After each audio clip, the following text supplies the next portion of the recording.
A very good morning to all students. Once again, we are coming to introduce a new topic of class 12th accountancy. As you know very well, your revision test 3 will be started from 7th January 2021. So for this purpose, we revised all the important topics related to your syllabus. You know very well, if we are talking about the first paper of revision test of accountancy, so it includes a three important chapter, that is in financial statement of companies, financial statement analysis, as well as the tools for financial statement analysis. In the last three videos, we already discussed the important concepts related to the financial statement of company. We already discussed the format of statement of PL and the format of the balance sheet. As well as we discussed the some of the important questions related to the preparation of the common size balance sheet, common size statement of PL, comparative balance sheet and comparative statement of PL. So in this video, we will discuss the some of the important questions which are which already asked in the last few CBSE examination, which are related to the preparation of the comparative balance sheet, comparative statement of PL, as well as the most popular question, that is an items located in the balance sheet. You know very well, इस section से कुछ question definitely हैं जो आते हैं 1 marks में, 4 marks में या 3 मार्क्स या 2 मार्क्स में आते हैं सेक्शन बी में या पार्ट बी में. उसमें आपको पता है कि एक क्वेश्चन एकदम डेफिनेटली आता है, that is in preparation of the comparative statement of PL या फिर कंपैरेटिव बैलेंस शीट या फिर कॉमन साइज बैलेंस शीट या common size statement of PL. इस तरह के क्वेश्चन आते हैं. या फिर 1 मार्क्स में क्वेश्चन में पूछा जा सकता है the theories related to the financial statement of company की ये आइटम बैलेंस शीट में हम कहाँ शो करते हैं, किस हेड में और किस सब हेड में शो करते हैं. So without creating any delay, let's we start the today's video. In this video, firstly we discuss some of the important questions which are related to this topic and asked in the last few CBSE examination, as well as we solve the questions related to the comparative statement of PL. So let us start. The first question, as you know very well, asked in the last examination paper, which are related to the section B. Listen carefully. That is a company question is for a company manufacturing garments. यानी कोई company है जो garments manufacture करती है. Procurement of raw materials, incurrence of the manufacturing expense, sale of garment are classified as, and this question is related to the cash flow statement. कोई company है जो manufacturing garment को manufacture करती है, और you know very well जब garment को manufacture करना होगा तो हमें उसके लिए रॉ मटेरियल्स की ज़रूरत पड़ेगी, और रॉ मटेरियल्स पे हम क्या करेंगे, उसको खरीद के लेकर आएंगे, उस पर खर्चा करेंगे. तो ये गारमेंट्स को अगर हम सेल करते हैं, यानी after the production of the garments जब हम उसको सेल करेंगे, किस तरह की एक्टिविटीज होगी. You know very well, the three activities are included in the cash flow statement, that is an operating activities, investing activities and financing activity. So the right answer of this question is an operating activity, because it is related to the operation of the business. क्योंकि कोई business हम करते हैं तो उसमें हम क्या करते हैं, रॉ मटेरियल्स की हेल्प से गुड्स को मैन्युफैक्चर करते हैं, फिर उस गुड्स को सेल करते हैं, और सेल करने के बाद जो पैसा आता है, it is related to the operating activity of the business. The second question which is very important, ध्यान से सुनिएगा. लिखा है which of the following is not a tool of financial statement analysis. कौन सा ऐसा टूल है जो फाइनेंशियल स्टेटमेंट एनालिसिस में नहीं आता. पहले तो हम ये जान लेते हैं कि कौन कौन से टूल्स होते हैं. टूल्स फॉर, ये जानना बहुत जरूरी है, टूल्स फॉर फाइनेंशियल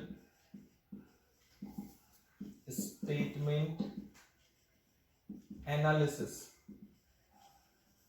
ठीक है, tools for financial statement analysis. कौन कौन से टूल्स हैं जो फाइनेंशियल स्टेटमेंट एनालिसिस के लिए यूज होते हैं.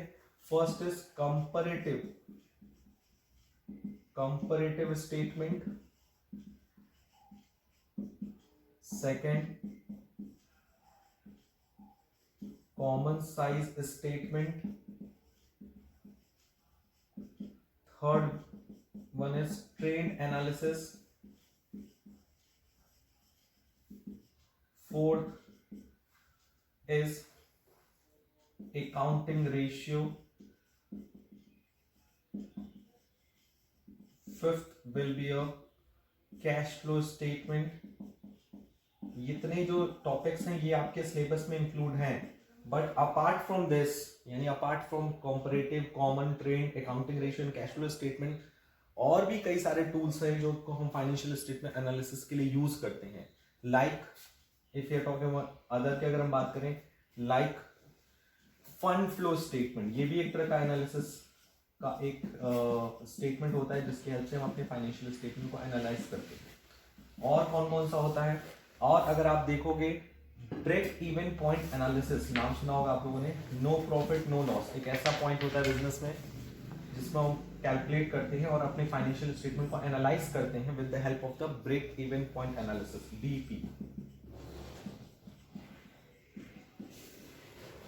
ठीक है. इसके अलावा मार्जिनल कॉस्टिंग है, स्टैंडर्ड कॉस्टिंग है. With the help of these costing हम अपने फाइनेंशियल स्टेटमेंट को एनालाइज करते हैं, उसकी रिलेवेंसी चेक करते हैं और उसकी ऑब्जेक्टिविटी चेक करते हैं, टेस्ट करते हैं. जो आपको नहीं पढ़ा ना, qualitative characteristics of the financial statement कौन कौन से थे? Reliability, understandability, consistency and relevancy, comparability. तो ये कुछ इंपॉर्टेंट कैरेक्टरिस्टिक्स हैं जो हमारे फाइनेंशियल स्टेटमेंट में या रिपोर्ट्स में या फिर हमारे डाटा में प्रेजेंट होने चाहिए. Okay, the first one. तो ये पांच जो है वो आपके सिलेबस में इंक्लूडेड है. The 5 important tool by which we analyse the financial statement of the company, comparative, common size, trend, ratio and cash flow. Apart from this दो और भी हैं, fund flow and break even, और भी बहुत सारे हैं. जब आप हायर स्टडीज में जाएंगे तो और भी बहुत सारे टूल्स एंड टेक्निक्स आपको मिलेंगे जिससे आप अपने एनालाइज फाइनेंशियल स्टेटमेंट को एनालाइज कर सकते हैं. और थोड़ा सा अगर हम आपको एडिशनल नॉलेज दें तो हम ये कह सकते हैं कि जब आप रिसर्च के फील्ड में जाते हैं, अगर आप अकाउंटिंग के फील्ड में रिसर्च करते हैं तो ये सारे टूल्स एंड टेक्निक्स ही आपको अकाउंटिंग के फील्ड में रिसर्च करने में हेल्पफुल होते हैं. अब आते हैं क्वेश्चन में पूछा था which is the following is not a tool of financial statement analysis. कौन सा ऐसा टूल है जो कि फाइनेंशियल स्टेटमेंट एनालाइज करने के लिए नहीं होता? ऑप्शन इज बैलेंस शीट, ये तो नहीं होता, या कहीं दिख रहा है बैलेंस शीट का मैंने नाम लिखा है? नहीं. Second is cash flow statement. Cash flow statement tool होता है? यस होता है. Next is statement of profit and loss, नहीं होता. सो अगर हम बात करें कैश फ्लो स्टेटमेंट को छोड़ के बाकी जितने भी ऑप्शंस दिए हैं, these are not a tool for the financial statement analysis. अब आते हैं नेक्स्ट क्वेश्चन पे जो कि लास्ट एग्जाम में आया है आपके. The next question is public deposits. The next question is public deposit. नाम सुना होगा आप लोगों ने. Public deposits. Public deposits balance sheet में कहां शो करते हैं, किस हेड में और किस सब हेड में शो करते हैं? तो पहले तो ये समझ लो पब्लिक डिपॉजिट क्या होती है. Amount deposited by the public to the company in other than the shares, amount invested in share and debenture. देखो जब कंपनी शेयर इशू करती है तो जो शेयर खरीद लेता है उसे वो हो जाता है शेयर होल्डर और कंपनी के पास शेयर कैपिटल आ जाती है. इसके अलावा अगर कंपनी को बोरोड फंड चाहिए तो डिबेंचर इशू करती है और उससे फंड रेज करती है, उससे फंड अरेंज करती है. नंबर 2, इसके अलावा भी कंपनी फंड रेज करने के लिए कई सारे डिपॉजिट्स की यूज करती है जिसमें सबसे पॉपुलर डिपॉजिट होता है public deposit. With the help of the public deposit company can easily arrange the money from the public. ठीक है. और ये लगभग जो होता है डिबेंचर से कंपैरिजन अगर इस करें तो उसका रेट ऑफ इंटरेस्ट जो होता है वो हाई होता है कि लो होता है. It is depend on the companies policy, but behavioural concept में देखा जाता है कि पब्लिक डिपॉजिट पे जो रेट ऑफ रिटर्न होता है फॉर द पब्लिक ये हायर होता है एज अ डिबेंचर. क्योंकि डिबेंचर में एक फायदा ये होता है कंपनी को कि उसको उसका इनकम टैक्स का बेनिफिट मिलता है. सिमिलरली पब्लिक डिपॉजिट भी एक तरह का बोरोड फंड माना जाता है और इससे बोरोड फंड को हम लोग कहाँ लिखते हैं? इसको हम लोग लिखते हैं नॉन करेंट लायबिलिटी में, जैसे कि डिबेंचर को लिखते थे. तो public deposit will be shown in the under the head of non current liability and which head? That is an long term borrowing. तो ये कुछ ऐसी चीजें हैं जो आपको अपने कॉमन सेंस से एग्जामिनेशन में सॉल्व करनी पड़ेगी. ठीक है. So let's we move to the next question which are related to the comparative statement of PL और जो आपके लास्ट एग्जामिनेशन 2020 में पूछा गया है तो उसको हम लोग डिस्कस करते हैं. ठीक है.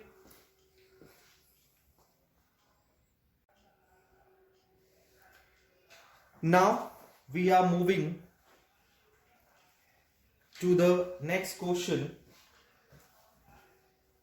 that is in from the following information obtained for the विचार लिमिटेड. एक कंपनी है विचार लिमिटेड, नाम बहुत अच्छा है. और इस क्वेश्चन इस कंपनी का आपको क्या बनाना है, you have to prepare the comparative statement of profit and loss for the year ending 31st March 2019. So you have to prepare the comparative statement of profit and loss of विचार limited. किसका नाम तो बड़ा अच्छा है, विचार limited. And the date is for the year ending 31st March 2019. For the year ending 31st March 2019. And the information जो given है, पहले तो हम फॉर्मेट बना लेते हैं कंपैरेटिव का. कंपैरेटिव का फॉर्मेट क्या होता है, पहले होता है particulars. Okay, first will be a particulars.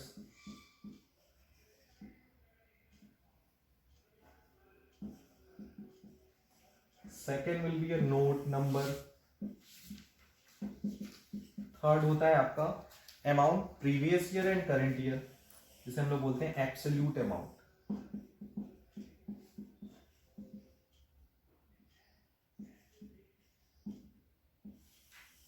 एक होता है आपका 2018-19, एक होता है 2017-18. तो पहले क्या लिखते हैं, प्रीवियस ईयर 17-18 एंड 2018-19. और उसके बाद है आपका कंपैरेटिव बनाते हैं. तो कंपैरेटिव में कंपेयर करना है, तो उसके बाद आपका होता है एब्सोल्यूट चेंज.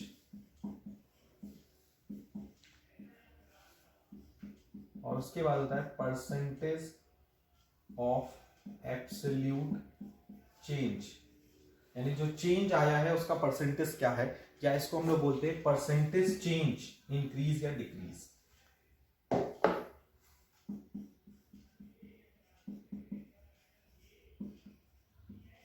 ये आपकी इंफॉर्मेशन दी है. Like this is an format of the comparative statement of PL. And now we will move to the information. The first information is revenue from operation, that is in 300 of the cost of material consumed, and this for the previous year 200% of the cost of material consumed. So इसमें कौन कौन से items दिए हैं, revenue from operation, cost of material consume, वो other expense. तो पहले format लिख लेते हैं. पहला होता है रेवेन्यू फ्रॉम ऑपरेशन, दूसरा होता है आपका अदर इनकम, थर्ड होता है टोटल इनकम. ठीक है, ये टोटल इनकम यहां होगी और ये सब में ऐड होगी. Okay, next fourth one is a expense, और एक्सपेंसेस में होता है first cost of material consumed,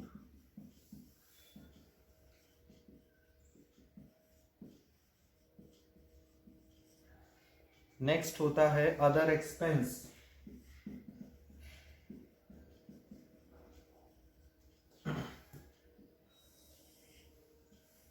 उसके बाद होता है next number fifth profit before tax. देख लो कितना साफ सुथरा आपको एग्जाम में बनाना पड़ेगा. ऐसे ही अगर इतने अच्छे से बना दिया फुल मार्क्स आपको मिल जाएंगे. ठीक है, थर्ड माइनस फोर्थ, ये हो गया प्रॉफिट बिफोर टैक्स. नेक्स्ट है आपका tax, number 6 is a tax, और टैक्स का परसेंटेज गिवन है, that is in 50%. And next is a profit after tax. और यही आप लोग मोस्ट ऑफ द एग्जामिनेशन में गड़बड़ करते हैं, पता नहीं क्यों करते हैं, हमको तो समझ में नहीं आता. इतना इजी टॉपिक है आपके सीबीएसई में 12th में. अब तो और टॉपिक कम हो गए हैं due to the Covid, but उसके बाद भी आप लोग की सिचुएशन बहुत ही खराब चल रही है. ठीक है, थोड़ा ऊपर नीचे अगर आपको दिख रहा होगा तो काइंडली एडजस्ट इट। ठीक, अब वैल्यूज पुट करते हैं तो, ठीक है।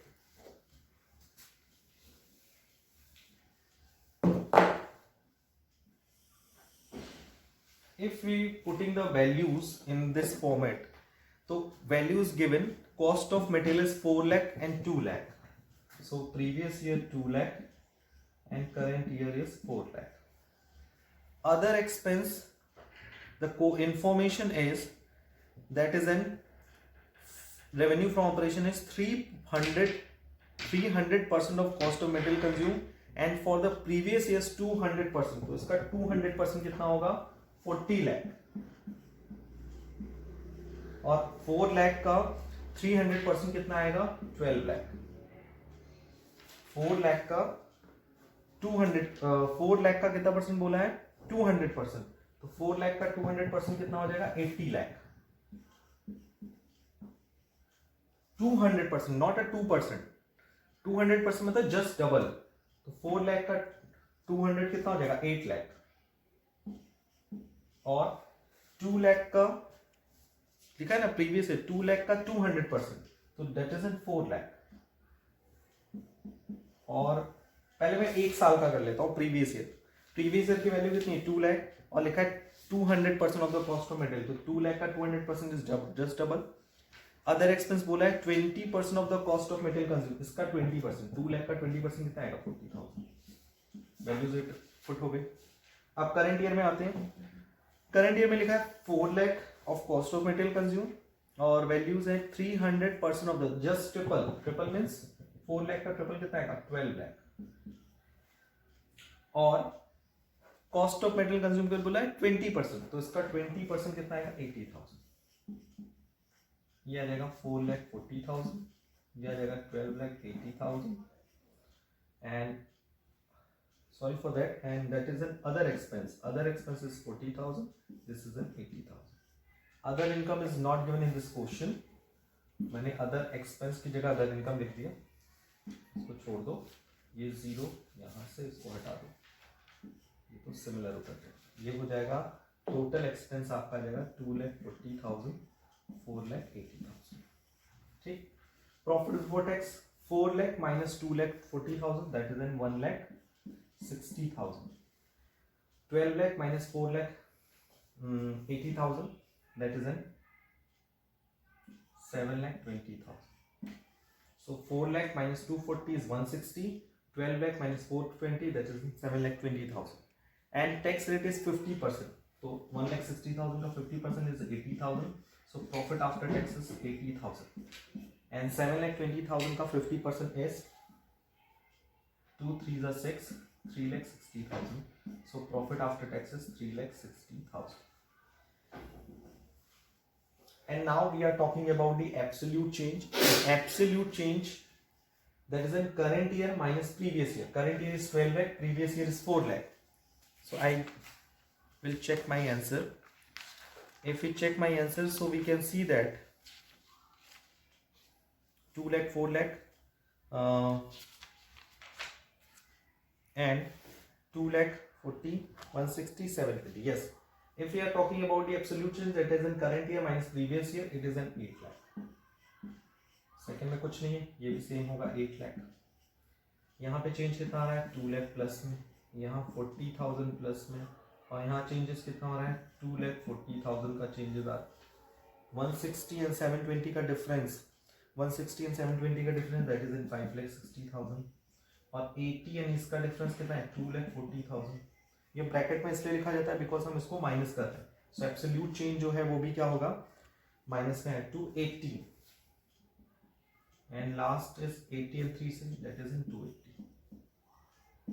ओके, सो अब हम परसेंटेज चेंज की बात करते हैं। परसेंटेज चेंज कैसे निकलता है, यू नो वेरी वेल। अगर हम फॉर्मूला की बात करें तो फॉर्मूला के according we can say that the percentage change equals to, you know very well, percentage change का फॉर्मूला क्या होता है। अगर हम इसको ए और इसको बी माने तो absolute change is equals to B minus A, और परसेंटेज चेंज कैसे निकलता है, b माइनस ए, जो हमने डिफरेंस निकाला है उसको डिवाइड कर दो a से और मल्टीप्लाई कर दो 100 से, यानी the change divided by previous year into 100. So change is 8 lakh divided by 4 lakh into 100 is a 20%. Okay, 20% or 200%, sorry for that. Now 2 lakh is divided by 2 lakh is a 100%. 40,000 divided by 40%, 40,000 is 100%. 2 lakh 40,000, 2 lakh 40,000 is 100%. 560 divided by 16, ठीक है, कितना आएगा, clear करो. 5,60,000 divided by 160 कितने times में जाएगा, that is a 350%. Good. And 280 divided by 80, 350. 280 divided by 80 is 350%. तो percentage जो आपने कैलकुलेट किया है with the help of the given information, you can see that we solved almost all types of the question very easily. पहले हम लोगों ने format बनाया, जो डाटा दिया था उससे स्टेटमेंट ऑफ पीएल प्रिपेयर किया, फिर नेक्स्ट कॉलम में हम लोगों ने एब्सोल्यूट चेंज कैलकुलेट किया एंड देयर आफ्टर हम लोगों ने परसेंटेज चेंज कैलकुलेट किया. ठीक है,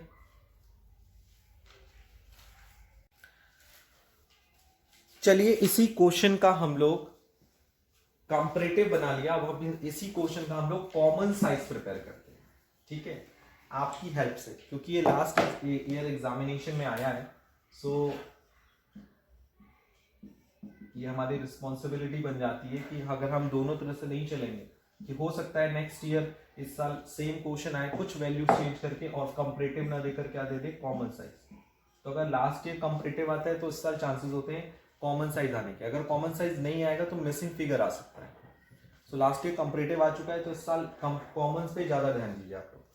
तो इसमें होता क्या है, बेसिकली कॉमन साइज में आपको जो दो कॉलम एडिशनल बनाने होते हैं, वो कॉलम जो होते हैं एब्सोल्यूट चेंज और परसेंटेज चेंज का नहीं बनाना होता है.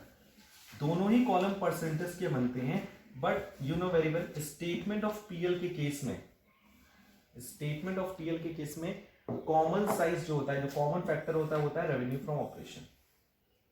तो अगर आप इस क्वेश्चन में देखो तो मैंने सब चीजें एकदम एज इट इज उतार दी है. बट द फैक्ट इज कि आपको यहां पर दो इनर कॉलम बनाने पड़ेंगे. ठीक है, जिसमें पहला कॉलम, पहला हेड का नाम रहेगा दैट इज एन, इसमें जो पहला मेन हेड रहेगा वो होगा percentage of revenue from operation. ये प्रीवियस ईयर का और ये करेंट ईयर का, याद है आपको.